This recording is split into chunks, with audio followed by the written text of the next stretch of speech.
Thank you for standing by, and welcome to the Stanmore Resources Limited 2026 half-year financial results investor briefing.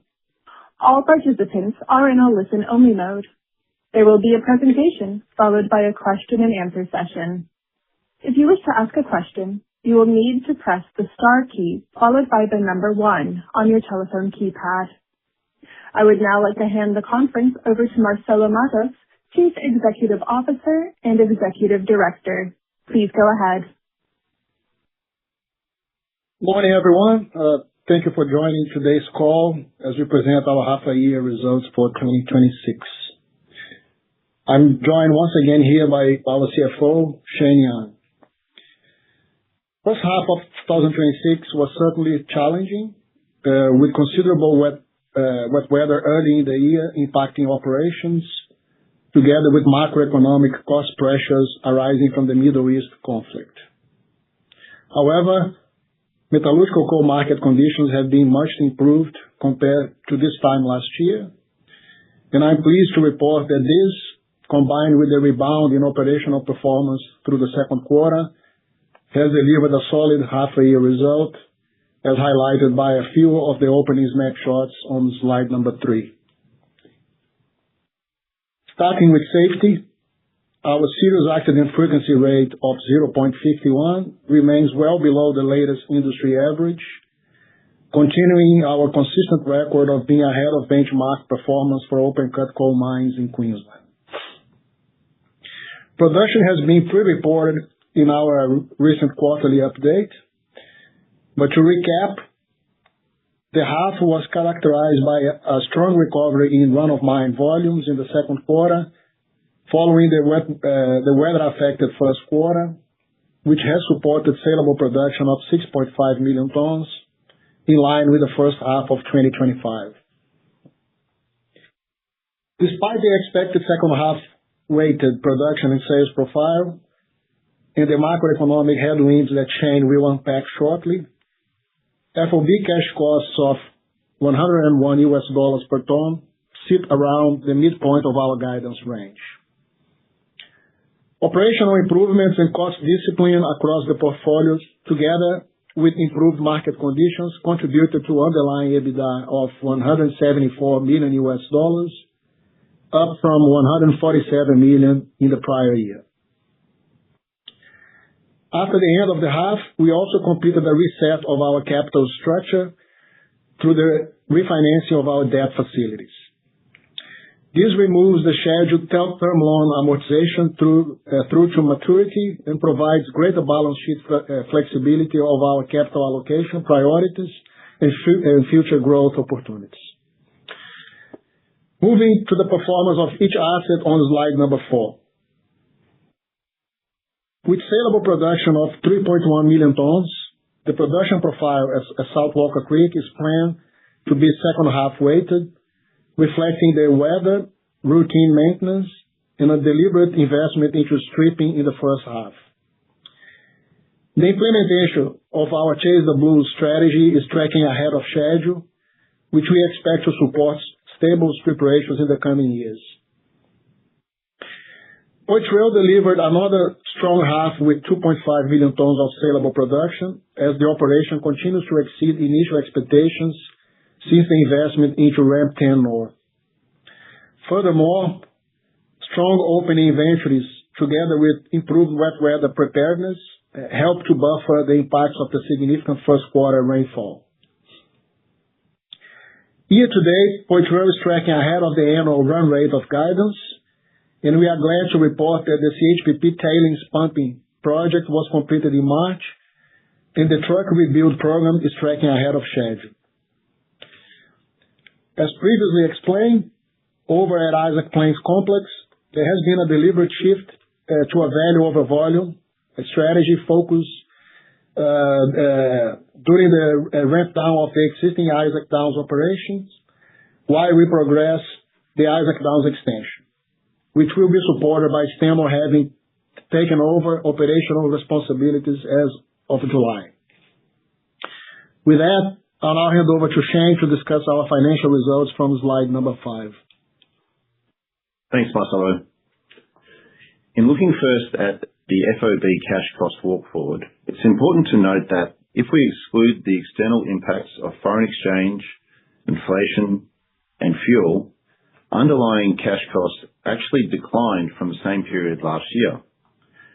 Year-on-year operational cost improvements of approximately $4 per tonne have been realised, which, after allowing for volume impacts, reduced the comparative FOB cost to around $87 per tonne before macroeconomic impacts. Higher fuel prices, adverse foreign exchange movements, and annual inflation then added approximately $14 per tonne, resulting in FOB cash costs of $101.2 per tonne for H1 2026. The cost savings are a testament to the operational improvements across South Walker Creek and Poitrel, which, together with the change in strategy at the Isaac Plains complex, has more than offset the impact of planned lower volumes. Translating this to underlying EBITDA, higher realised pricing contributed approximately $112 million to the EBITDA improvement, but this was substantially offset by approximately $110 million of foreign exchange, inflation, and fuel cost headwinds. Importantly, approximately $25 million of operational improvements provided an additional benefit and were therefore the principal driver of the overall increase in underlying EBITDA from $147 million to $174 million for the half. Turning now to cash flows and the balance sheet on slide 6. Before capital expenditure and shareholder returns, operating cash generation moved us from an opening net debt position of $33 million to a pro forma net cash position of approximately $49 million. Then, after $120 million of capital allocation for reinvestment in the operations and shareholder returns, we closed the half with $72 million of net debt. This remains at very manageable levels for the size of our business, with conservative gearing supported by positive operational cash flows, post-leases, despite the second half-weighted production profile and diesel pricing headwinds. Notwithstanding this, and consistent with our focus on disciplined capital allocation, the board has not declared an interim dividend with our half-year results. We remain focused on delivering sustainable shareholder returns and will continue to assess distributions as our cash generation and capital requirements evolve. In the meantime, retaining additional liquidity at this time preserves balance sheet flexibility as we consider our near-term growth opportunities and capital requirements. That balance sheet flexibility has been further strengthened by the successful debt refinance completed after June 30, supported by a syndicate of high-quality domestic and international banks. The strong banking support received allowed us to improve pricing, extend maturities, and materially improve the structure of the facilities. Specifically, the refinancing lowers pricing on both the term loan and senior revolving facilities by 100 basis points going forward. The drawn term loan was also upsized to $250 million and restructured to remove the scheduled repayments of $70 million per annum, while we extended both the maturity of the $200 million senior revolving credit facilities and the $70 million gear working capital facility by a further 18 months and 2 years respectively. Moving on to guidance on slide 7. We are pleased to reaffirm our full-year guidance across all metrics. As previously highlighted, saleable production is tracking towards the top end of the 12.8 to 13.4 million tonne range, with strong closing inventories setting up our operations to deliver well on the second half. FOB cash costs of $101 per tonne are currently at the midpoint of guidance and will be supported by the higher volumes and lower strip ratios in the second half.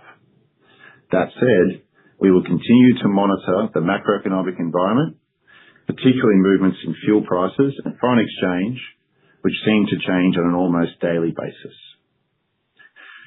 Capital expenditure was $39 million for the half, against full-year guidance of $85 to $95 million.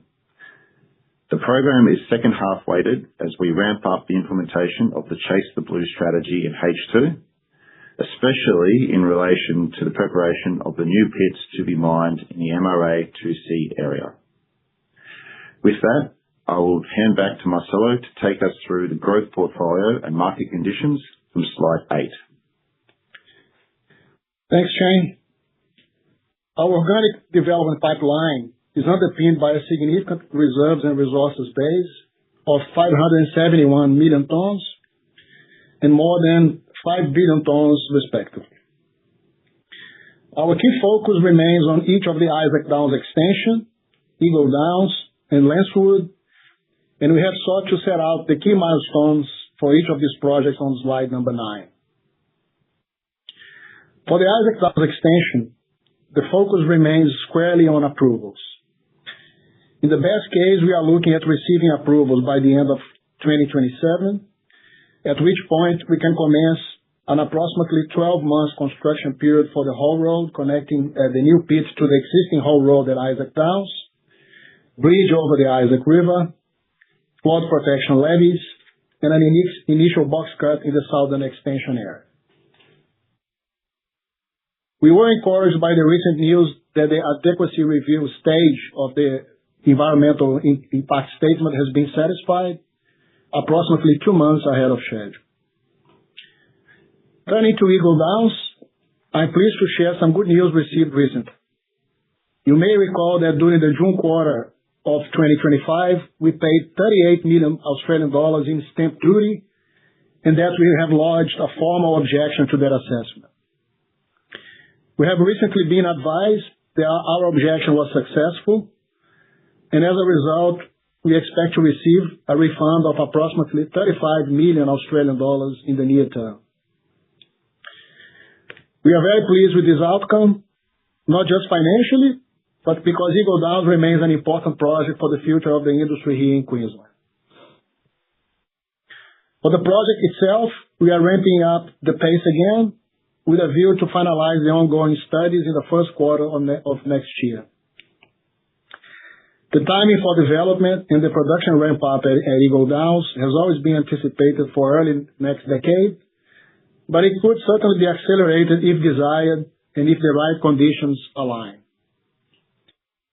In light of this, we are ensuring project readiness to preserve timing flexibility within the portfolio strategy. If and when we decide to proceed, we currently envisage approximately 30 to 36 months from FID to first longwall coal.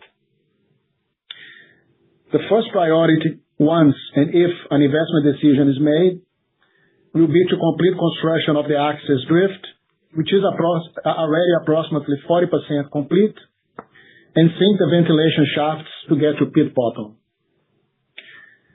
Finally, at Lancewood, now that the mine layout has been confirmed following the positive results of the 2025 3D seismic campaign, the priority has shifted to completing the pre-feasibility study and establishing a maiden reserve statement, which is targeted for the first half of 2028. Subject to those outcomes, we will then move into a definitive feasibility study, and in parallel, we will progress the environmental studies to support the required regulatory approvals.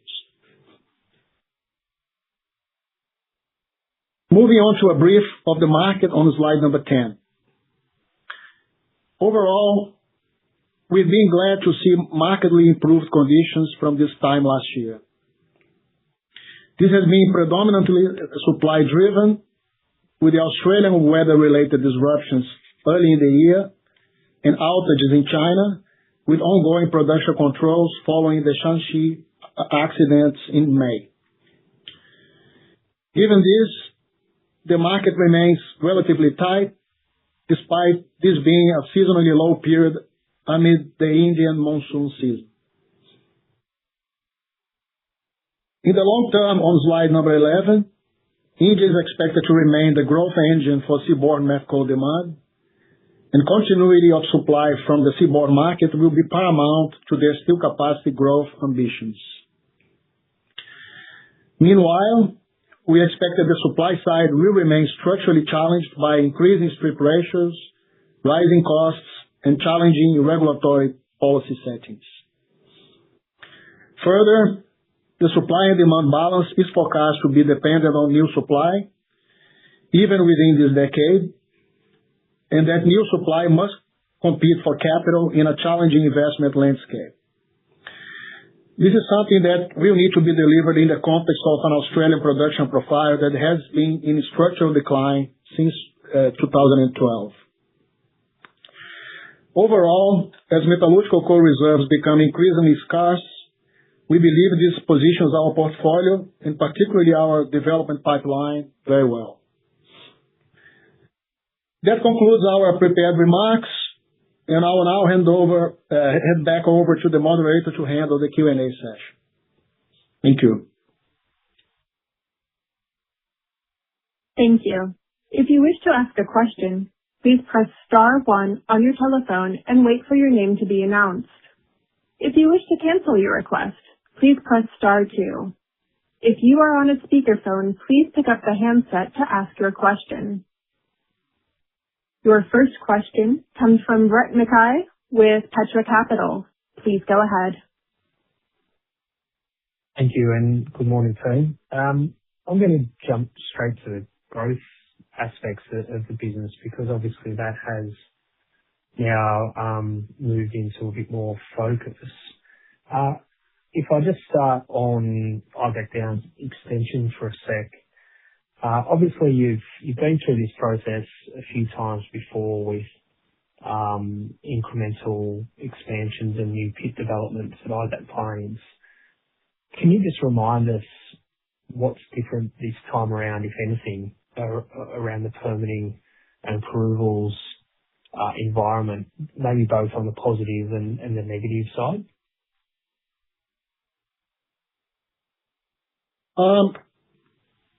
Brett, maybe I'll talk to the positive side of things first.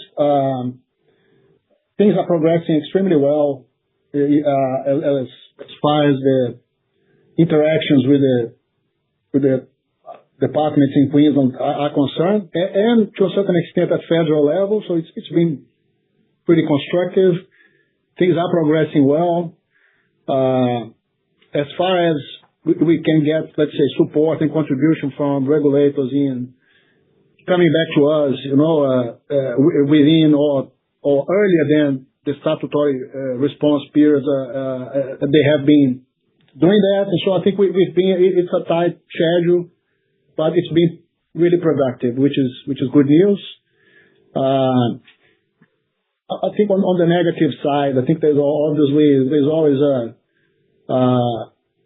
concerns around potential delays as a result of objections to the mining lease and the environmental authority that could lead to, for example, land court processes, which is probably, usually one of the key risks.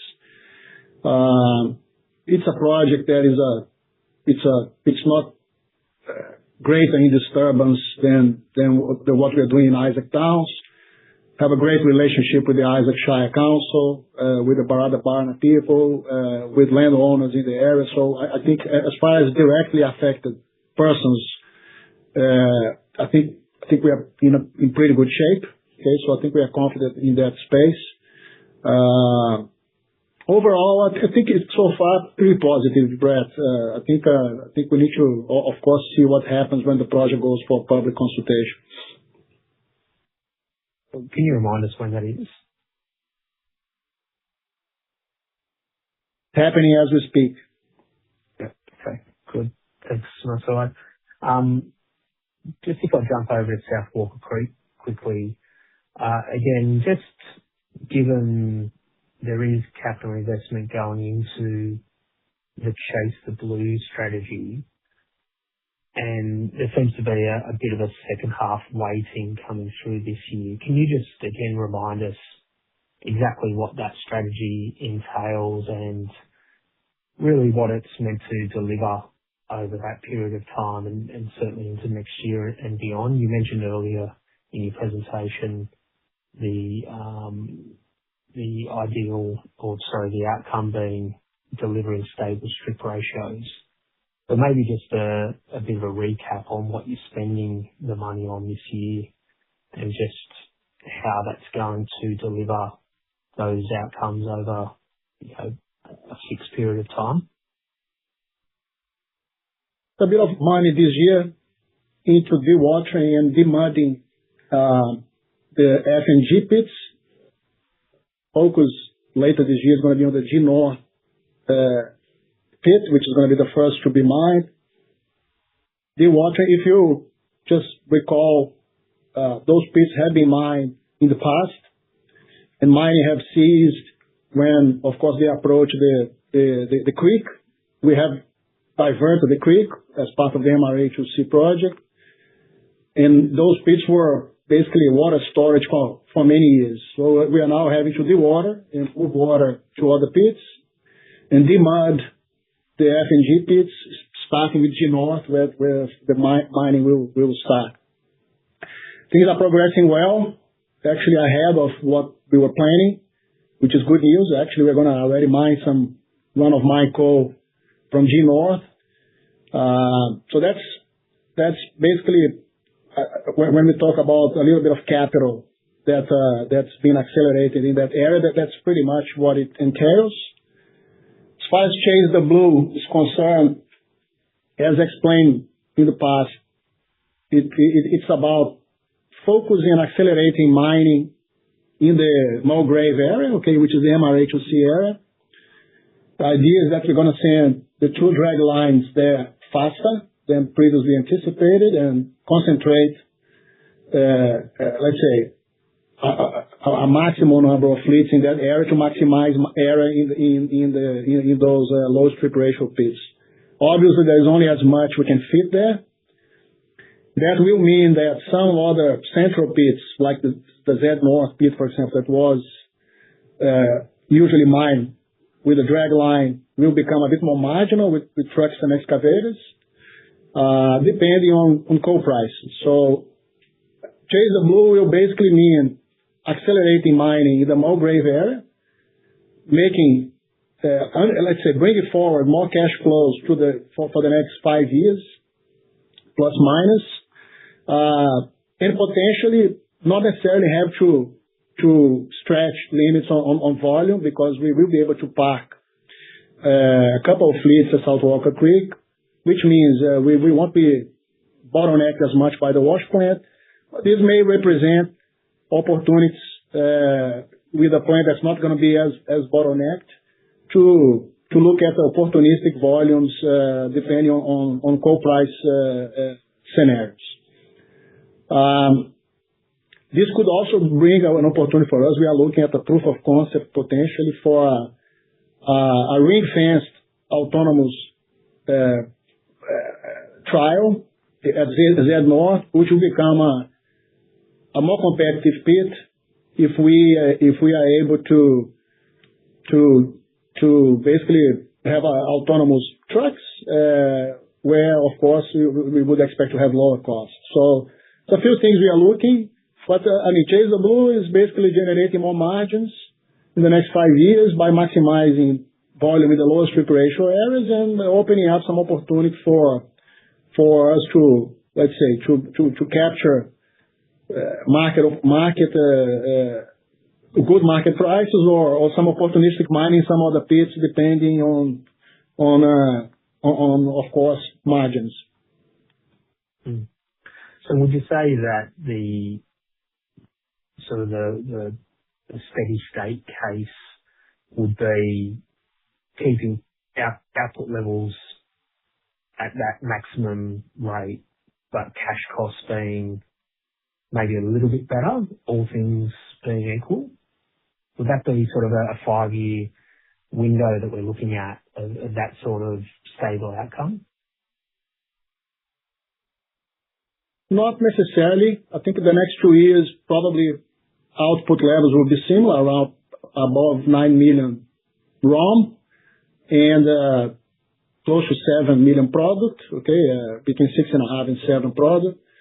But as we park fleets as a result of focusing on the Mulgrave area and maximizing mining there. That's one of the key cash drivers here. It's about freeing up cash by not necessarily having to have the same trucking and pre-strip capacity. Okay? So we may see actually volumes slightly lower if you look at maybe not in the next 2 years, but maybe year 3, year 4, year 5 from now, but making higher cash flows. So it's actually making more cash by producing slightly less. And it's a much lower risk plan, with significantly lower risk because we are not pushing the wash plant and requiring every single operating hour. But on the other hand, it creates opportunity. So we're actually looking at that as an opportunity because we are looking at if we can free up some of that wash plant capacity, where else can we go and mine some coal in the deposit to benefit from that spare capacity. Okay, so there's a lot going on there, but on a standalone basis, JW is about mining higher margin coals in the next few years, but not necessarily having to produce or push the plant as much as we do now. Okay, understood.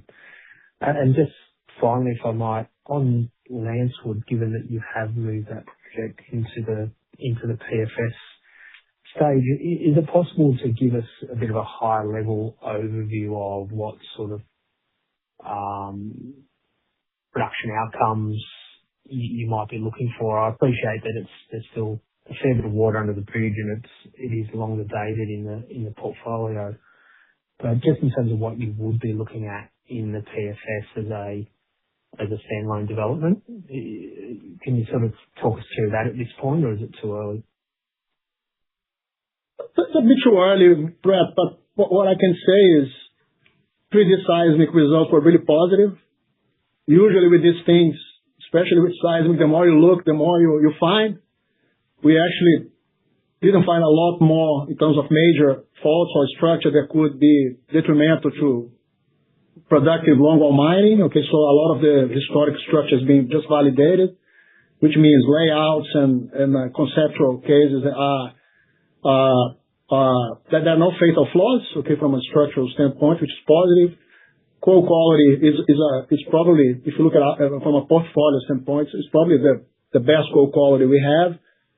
I think one of the issues there is approvals, right? Where we have Eagle Downs with all the regulatory approvals that it requires, other than just the whole road to connect to Poitrel, which is a much simpler set of approvals. Lancewood needs to do an full EIS. We need to do a lot of ecology and groundwater modeling and progress state and federal approval. So it's still a few years away. We need to do more work to define the resource as well from a coal quality. We need to get a maiden JORC reserve statement, as I said.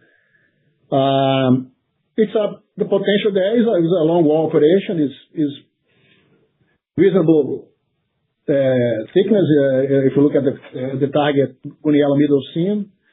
So we are looking at a long wall, wider box, and it's anywhere between 4.5, 5.5 or 6 million tons per annum. I think there's more work we need to put there, depending on the length of panels, premium quality hard coking coal. And I think the interesting thing there is cheap access, because actually rather than having to sink drifts for access, we actually can, it's just a box cut, a large box cut, with quick access. And that's probably one of the advantages of the project. So where we don't have the benefit of having the Poitrel infrastructure to support the project, what we do have as a positive is cheap access and easier access. But still a lot of work ahead of us, and a few years ahead if you compare with the likes of the Eagle Downs. Understood. Thank you. I'll leave it there. Thank you. The next question comes from Glyn Lawcock with Barrenjoey. Please go ahead. Morning, Marcelo. Maybe just, you said that you've gone to the public review period now for Isaac Downs extension. Have you had any early feedback from that process, or you don't get anything early from what's happening? Glenn, not yet. It's actually we are just less than a week live now in public, and the less we talk about it, the better, if you know what I mean. So it goes to just the third week of September. Initial submissions, these are basically submissions, and then there's a process of going through submissions and addressing them together with the regulators. And it's more down the track where you would know if submissions would turn into actual objections when you actually have a draft EA. I think it's early days. Okay, that's fine.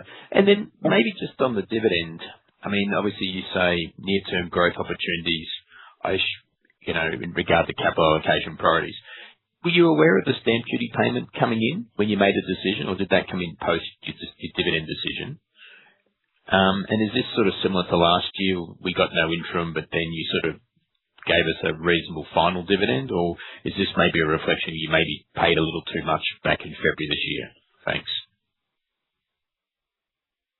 Hi, Glenn. It's Shane here. The stamp duty decision came in very late in the process, but it was only one factor, right, in terms of what the board have to consider in reviewing the dividend decision at this time.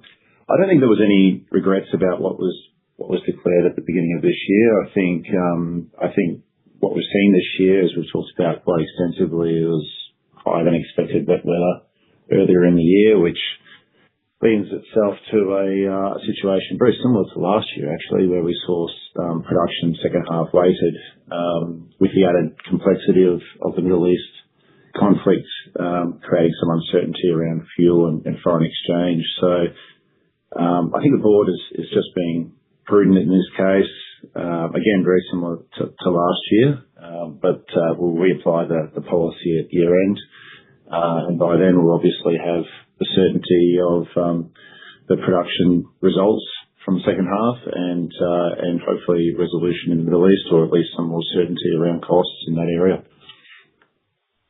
Yeah, no worries. Thanks. And then, Marcelo, just on opportunities, obviously you've been quite active in trying to add more to the portfolio from the outside. Is there anything left that looks attractive, or is it now 100% inward focused? Thanks. I think there is. I think we are always active, Glenn. So hope to be able to let's say provide some news in the near future. But I think that we are always active in looking what's out there and what can complement the existing portfolio and add value to what we already have. I think the platform is solid now, and there's a lot happening around us. So, but yeah, I think we have enough to be busy organically internally. Isaac is a project that hopefully, with all the approvals coming, we will break ground soon and get started on it. As I said before, Eagle Downs, the first two work packages that will be completing the drift and the ventilation shafts to get to pit bottom. That puts us in a much better position then, which is just, of course, doing underground development from there. So it's a lot happening, but always active, always looking at what can bring value to the portfolio. Is it fair to say, Marcelo, that there's two public processes, maybe Gregory, Crinum and Pembroke? Are they the ones that are currently out there in the public domain?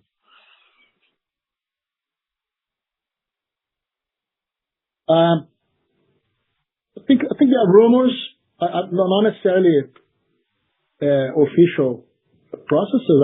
I heard Pembroke, as you know, is a private company, so things tend to get very private. But I think it's nothing that we are actively involved at the moment. Okay, thanks very much for your time. All right. Thank you. The next question comes from Tim Elder with Ords. Please go ahead. Good morning. Thanks for taking my question, Marcelo, Shane. And Look, just on the Eagle Downs project, just wondering if you can give us an indication of the kind of the surface infrastructure that you'll be looking to install. Like, you're not adding washing capacity because that's effectively gonna be, a replacement for Poitrel in kind of the medium to longer term.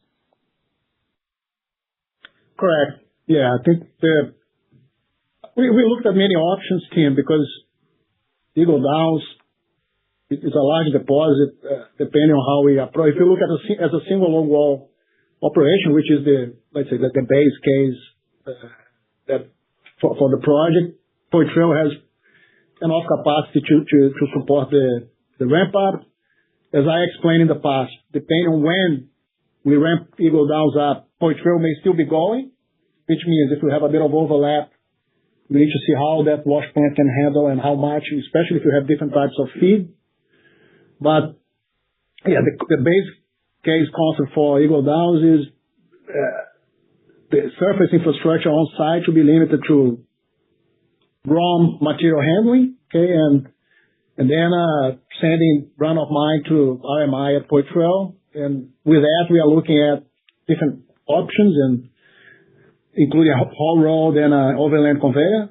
So and there are trade-offs there between capex and opex over the years, but with emissions costs with diesel haulage for 20 plus years, makes an overland conveyor case looks pretty interesting. So yeah. So, but as I said, the surface infrastructure on site will be basically limited up to raw material handling, and then we use the Poitrel washing and railroad out for processing and then shipping to port, railing to port. Thank you. Thank you. The next question comes from Chris Creech with Morgan Financial. Please go ahead. Morning, Marcelo and team. Just wanted to get a bit sort of further information on Isaac Downs, Marcelo, and certainly not to ask questions around the approvals, as you've already sort of talked about that one. But could you remind us on the wind down and ramp up timeline sort of Isaac Downs and then obviously the extension? Because you've mentioned previously that you're heading towards those uneconomic zones of Isaac Downs, but are you thinking of sort of that one finishing in sort of 2028 at some point and then the extension ramping up in 2029? Like, how should we think about that one? Yeah, that's it, Chris. I think we are now down to a single fleet at Isaac Downs.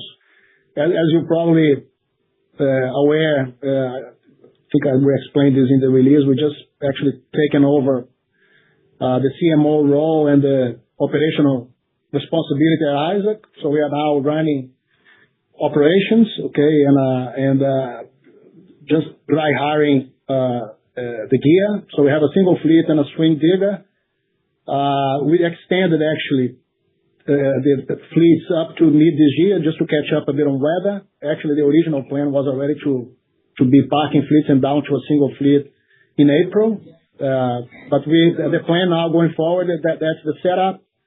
Obviously, with that, with higher strip ratio, we will see volumes going down, okay, gradually. That was not surprising. It was always the plan, of course, for us to keep costs at a viable level. But yeah, I think the plan is stopping at Isaac Downs end of 28, ramping up extension from early 29 if all goes well, right? I think it all depends on us being able to get approvals as planned.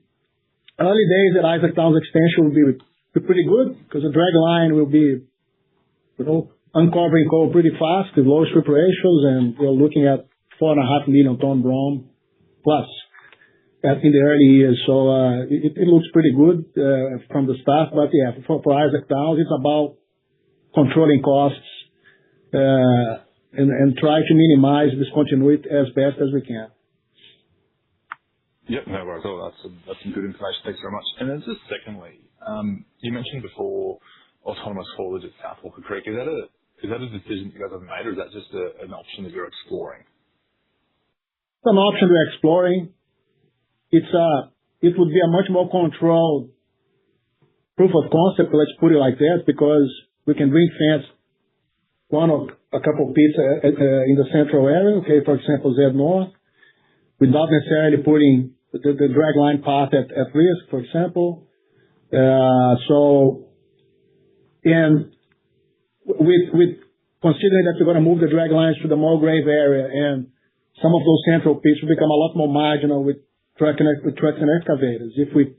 From a cost standpoint, if that makes them more attractive margin-wise, I think it's not a bad trial, let's put it like that. So it's 30 days, okay? We are looking at that because as part of the whole overall Chase the Blue strategy, that could be something interesting to look at. There are other things we are looking at, for example, the Sandy Creek diversion, the potential acceleration of Big Creek, to let's say, combine with that Chase the Blue, where we could use maybe the opportunity that the plant won't be as stretched to fill that capacity with some competitive ROM. But good news is plenty of options at South Walker, okay? So there's a lot going on there. No, perfect. Thanks so much for that, Marcelo. Appreciate it. Of course. Thank you. The next question is a follow-up from Brett Mackay with Petra Capital. Please go ahead. Yeah, thank you. Sorry, just to follow up, just confirming, Shane, that the stamp duty refund is the full amount. I think it was $24 previously. I'm not sure what it converted to, the FX at the day, but it looks like it's probably the full amount. Is that correct? Well, it was the amount that was in dispute, right? So we still are paying stamp duty on that deal, but just at a much lower number. So the refund is around that 24 to 25 million US. Aussie.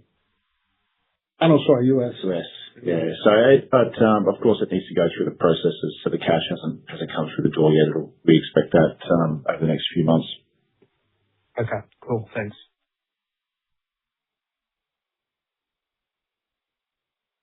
There are no further phone questions at this time. I will now hand the call back to Mr. Matos for closing remarks. Well, thanks for your questions and your time on today's call. As always, I'd like to thank our employees, our contractors, and the ongoing support of our investors. Look forward to connecting with you all in the coming weeks. Thanks again. Good day. That does conclude our conference for today. Thank you for participating. You may now disconnect your lines.